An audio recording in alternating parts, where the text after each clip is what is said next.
Nancy Guthrie was not a headline. She was not the kind of name that stopped people mid-scroll or made strangers pause over their morning coffee. She was someone's mother, someone's neighbor, a woman who had spent years carefully building something steady and quiet in a world that rarely slows down long enough to notice that kind of life, until it did, until the questions came, until the details that should have lined up started pulling apart at the seams, and until the names began surfacing again and again, in the places where explanations should have been. Any Guthrie, Tommaso Cioni, to names that, depending on who you ask and how closely they've been paying attention, carry the weight of everything or nothing at all. The story that follows is not a simple one.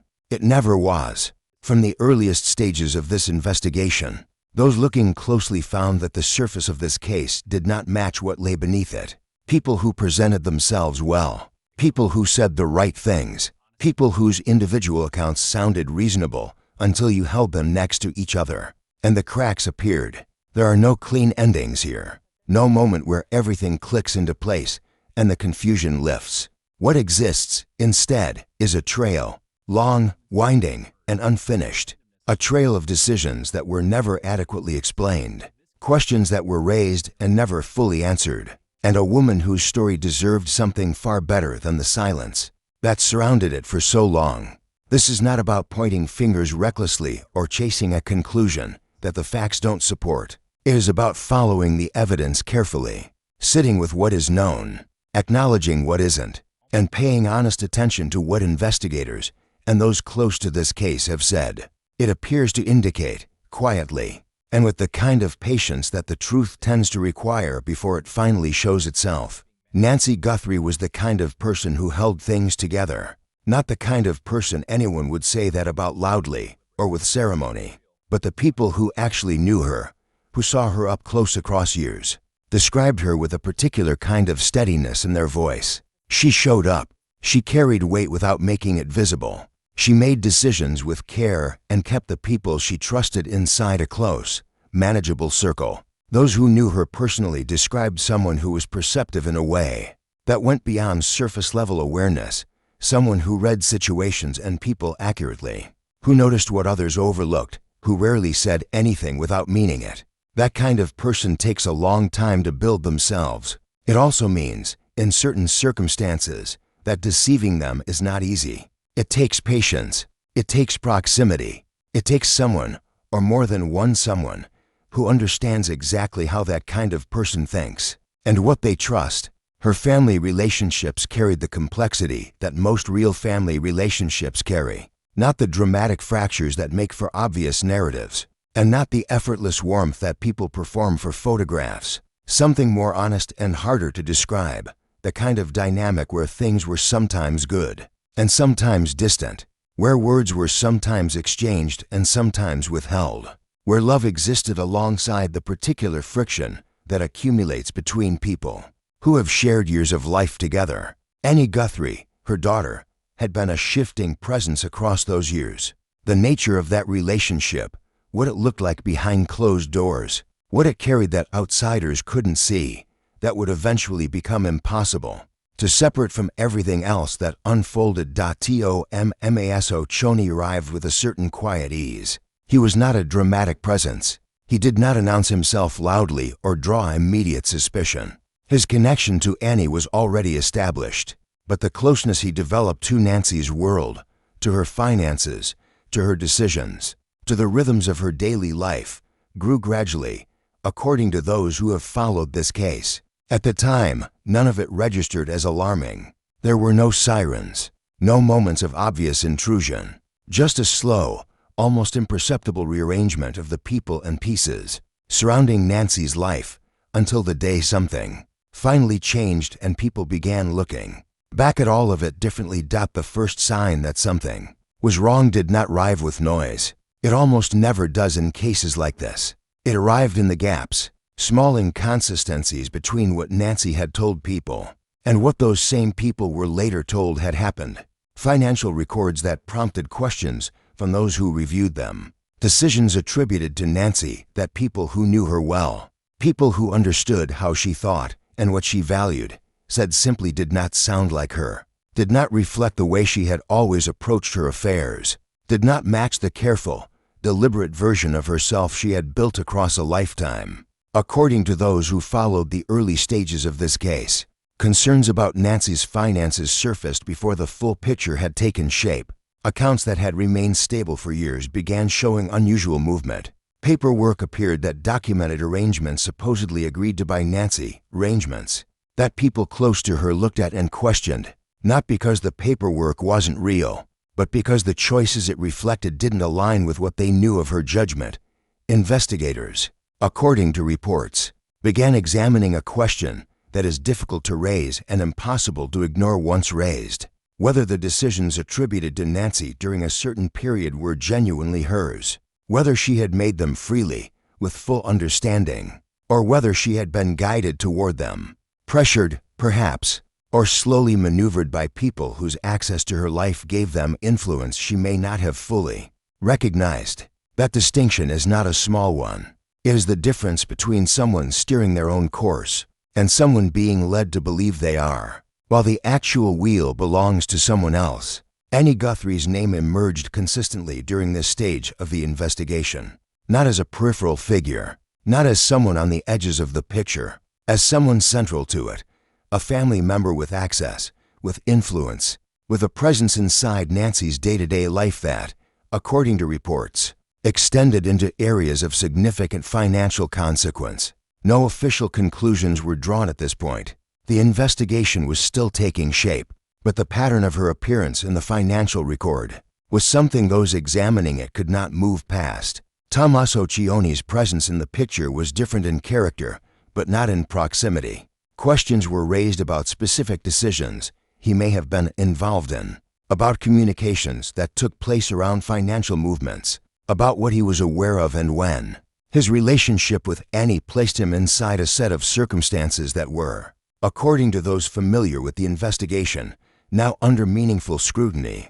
The pieces were still being assembled, but they had started forming a shape.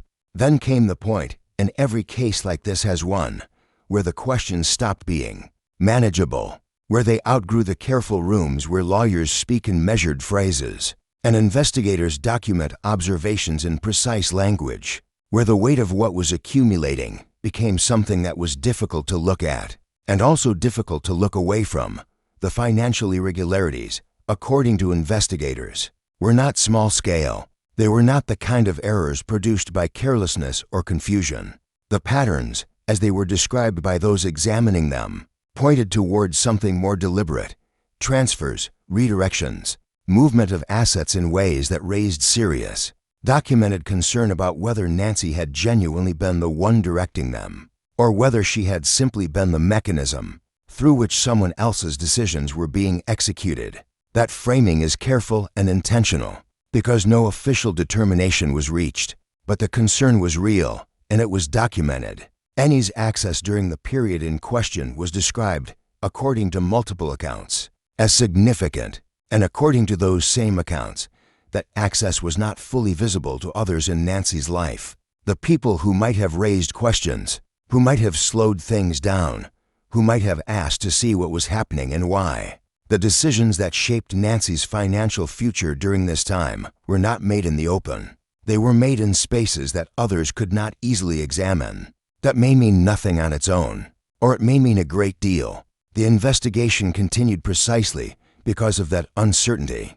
Tommaso Cioni's name continued appearing alongside Annie's in ways that those following the case found significant. According to reports, the two were in contact during periods that corresponded with key financial events. What passed between them, and what role those communications played in what happened to Nancy, remained a subject of active examination at the time of reporting. No determination was made, but the timing, the consistency, and the alignment were not things investigators could reasonably dismiss. The part that made this genuinely difficult, not just legally, but humanly, was the layer underneath the numbers. This was not a story about strangers exploiting a stranger. It was a story about a daughter, a person Nancy had raised and known and loved across the full span of a life. If what the evidence appeared to suggest had truly occurred, the betrayal embedded in it was not just financial. It was intimate. It was the kind of loss that doesn't announce itself as loss, the kind that arrives dressed as care or family obligation, or simply the natural presence of the people. You have always known. By the time it becomes visible for what it might be, it has already done what it came to do. Every investigation eventually reaches a point where the data and the human story stop existing in separate columns, where the records and the timeline and the communications begin to read, not like abstract documentation, but like the shape of someone's life being altered, quietly, incrementally, in ways they may not have been able to see. According to those examining the evidence, that point arrived in this case, when specific decisions could be placed alongside specific communications, alongside specific changes in Nancy's circumstances, and the result was not a collection of unconnected events. It was a sequence, a progression that moved in one direction over time, according to reports, and that reflected not randomness, not coincidence, but something that looked, at minimum, like coordination. Annie's position as a family member gave her a quality that no outside actor could have manufactured: legitimacy. She could be present without raising alarm. She could sign things, make arrangements, offer guidance, and be in the room for decisions in a way that looked entirely natural from the outside. Tommaso, according to those following the case, contributed something distinct, a kind of external dimension, knowledge, reinforcement for decisions that needed more than one voice behind them. What he specifically knew, what he specifically advised, what he was specifically involved in. Those questions remained open at the time of reporting, but his consistent proximity to consequential moments was not something the people examining this case were willing to set aside. And Nancy, through all of it, was simply a person, a woman who had spent decades navigating the world with care and intelligence, and who, if the evidence pointing in this direction holds up under continued scrutiny, may have been systematically denied the protection that care and intelligence should have given her. That is not an easy thought to sit with. It is the kind of thought that changes the texture of a case once it arrives. Cases involving family and financial harm occupy a particular kind of space. They are not the crimes of strangers. They don't happen in darkness or at the hands of people who were never trusted. They happen in ordinary rooms, in daylight, between people whose names share history and legal documents, and decades of accumulated relationship. And because of that, they are among the hardest to see, the hardest to name, and often the hardest to bring to any kind of resolution. The case surrounding Nancy Guthrie, Annie Guthrie, and Tommaso Cioni remained, at the time of reporting, without a final official conclusion. Investigations continued. Questions remained open. Evidence was being examined. The kind of definitive legal outcome that offers closure to a story like this had not arrived. What had arrived was a clearer picture, not a complete one, but a clearer one, of what the evidence, according to investigators and those who followed this closely, appeared to be indicating. Annie's motivations, if the accounts pointing toward her hold up under further scrutiny, are not entirely opaque. Financial pressure leaves marks. Relationship dynamics, especially complicated ones built over a lifetime, create conditions that can bend a person's judgment in directions that are hard to explain simply. There may have been a sense, perhaps genuine, perhaps constructed, that what was happening could be rationalized, that it wasn't what it looked like, that the circumstances justified it. These are human explanations. They are not exculpatory ones, but they help trace the path from a recognizable person to a set of actions that, if confirmed, caused genuine harm to someone who trusted her. Tommaso Cioni's role continued to divide opinion among those who followed the case. His defenders maintained that his involvement had been misread, that the connections were circumstantial, that being near a situation is not the same as being responsible for it. Those who viewed the evidence more skeptically pointed to the consistency of his presence, to the number of times his name appeared in proximity to key decisions, and asked the question that was difficult to dismiss simply by calling it circumstantial. Why was he there? And what did he understand about what was happening? What stays with most people who follow this story closely is not the drama of it. It is the quiet, the way whatever happened to Nancy unfolded in a space where no one stepped in loudly enough, early enough to interrupt it. The people who might have intervened either didn't see clearly or didn't feel positioned to speak. And the harm, whatever its full scope, moved through that silence the way these things tend to move, gradually, without announcement, using the trust and access that had been built across years. That silence is not unusual in cases like this. It is, in many ways, the condition that allows them to happen at all. Harm of this kind thrives in the gap between what people suspect and what they feel able to name. It survives in the discomfort of accusing someone you know. It relies on the natural human hesitation to turn something that might still be explainable into something that cannot be taken back once said. Nancy's story, whatever its full and final truth turns out to be, raises questions that extend beyond this case and beyond these names. Questions about how we protect people who have placed genuine trust in those closest to them. Questions about what accountability looks like when the harm came from inside the family. Questions about what justice means when the evidence builds steadily in one direction. But the official conclusion remains, for now, unresolved. There are no clean answers to any of those questions, not yet. But the fact that the questions are being asked, that this story is being followed with care, that Nancy's experience is being taken seriously, that is not nothing. It has never been nothing. There's something quietly devastating about a story that doesn't arrive at resolution. Something that stays with you in the way unanswered questions always stay, not loudly, not dramatically, but persistently. Like a window left open in a cold room. You feel it even when you're not looking for it. Even when you've moved to something else, it's still there. The full, official, documented truth of what happened to Nancy Guthrie has not yet been completely told. Investigations continue.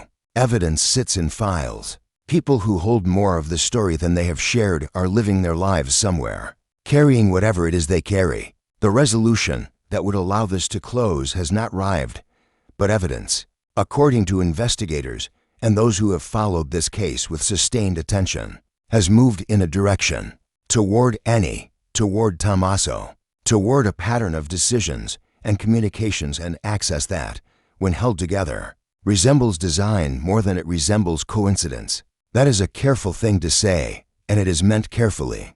The justice system exists because certainty, real, provable, sustainable certainty, requires more than pattern recognition. It requires evidence that holds under the kind of examination that determines what happens to people's lives and freedom.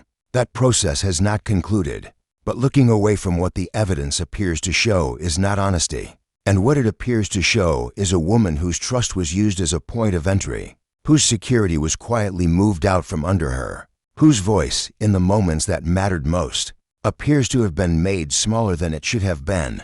The names Nancy Guthrie and Tommaso Cioni will remain part of this story until the story finds its end. Whether that end brings full accountability, or whether it fades into the unresolved space where too many cases like this eventually come to rest, is not yet known. What is known is what Nancy deserved: honesty, attention, and the willingness to follow the evidence without exaggerating it, without minimizing it, and without pretending it says less than it does. She was more than a case. She always was, and she deserves to be seen that way, even now. If this story stayed with you, that means something worth paying attention to. These are the cases that get lost too easily. The ones where the real weight of what happened lives underneath the surface, where the harm was quiet, and where the person at the center of it all deserved far more visibility than they received. If you have thoughts on what you've heard, leave them below. There's no right answer here, only honest ones. And if you want to stay close to stories told with this kind of care, stories that take their time and don't look away, consider subscribing. Not for any algorithm, for the conversation, for the simple belief that some stories are worth staying with, slowly, until we finally understand them.